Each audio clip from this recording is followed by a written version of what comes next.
So உங்கள் எல்லாருக்குமே தெரியும் நாங்கள் வந்து எவ்ரிடே டெலிகிராமில் அப்டேட் கொடுத்துட்ருக்கிறோம். மார்க்கெட்டோட அப்டேட் என்பிடிசியோட அப்டேட் எல்லாம் கொடுத்துக்கிட்டு இருக்கிறோம். ஸோ எங்களோட டெலிகிராம் குரூப்பில் ஜாயின் ஆகிக்கொள்ளுங்க.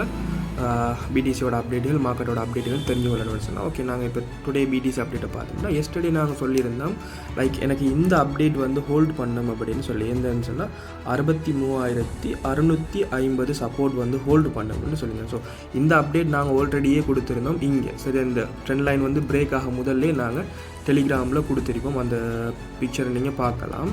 ஸோ இங்கே இதில் நான் ஆல்ரெடி சொல்லியிருப்பேன் பாருங்கள். ஸோ இது வந்து பிரேக் ஆகும். ஸோ பிரேக் ஆகிட்டு இங்கே ஒரு ரீடெஸ்ட் எடுத்து திரும்ப மேலே கொஞ்சம் போயிட்டு ரீடெஸ்ட் கொடுத்துட்டு இப்படி இந்த சப்போர்ட்டுக்கு வரும் அப்படின்ற மாதிரி சொல்லியிருந்தோம்.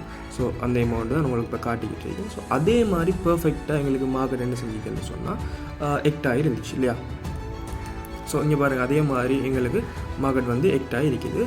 இப்போ என்ன நடக்கும் அப்படின்னு சொன்னால் எனக்கு இங்கே இருக்கிற 200 EMA இருக்குது தானே, ப்ளூ கலரில் போகக்கூடிய 200 EMA, அதுக்கு மேலே இப்போ க்ளோஸ் ஆகிக்கிற கேண்டில் இருக்குது தானே. இந்த கேண்டில் வந்து ரீக்ளைம் பண்ணி இந்த ப்ளூ லைனுக்கு மேலே போனால் இங்கே இந்த இருக்குது தானே ப்ளூ லைன். ஸோ இந்த ப்ளூ லைனுக்கு மேலே வந்துச்சுன்னு சொன்னால் எனக்கு மார்க்கெட் 70,000 போகிறதுல எந்த சந்தேகம் இல்லை. சரியான மார்க்கெட் இங்கே வரைக்கும் போகும். Right, okay. ஏன் இங்கே வந்ததுக்கான காரணம் என்னென்று பார்த்தோம்னு சொன்னால் எனக்கு தெரியும் FVG கேப் இருந்ததுன்னு சொன்னால் FVG கேப் எங்களுக்கு எப்படியுமே ஃபில் பண்ணப்படக்கூடிய ஒன்று. ஸோ இது வந்து 4 hour சார்ட்லையும் 1 day சார்ட்லையும் இருக்கக்கூடிய ஒரு FVG தான் நான் போட்டிருக்கக்கூடிய க்ரீன் கலர் ரெக்டாங்கிள். ஸோ இங்கேருந்து எனக்கு டேப் பண்ணிவிட்டு எக்யூரேட்டாக நான் சொன்ன மாதிரி 62,300க்கு வரும் அப்படின்னு சொல்லியிருந்தேன். $1 கூட டிஃப்ரெண்ட் இல்லாமல் அதே இடத்துல வந்து எனக்கு டேப் பண்ணிவிட்டு இப்போ மார்க்கெட் மேலே போச்சு. சரி, எனக்கு மார்னிங்கில் இருந்து எங்கேருந்து சொன்னால் இங்கேருந்து இங்கே வரைக்கும் மார்க்கெட் மேலே போயிருந்துச்சு 65,700 வரைக்கும்.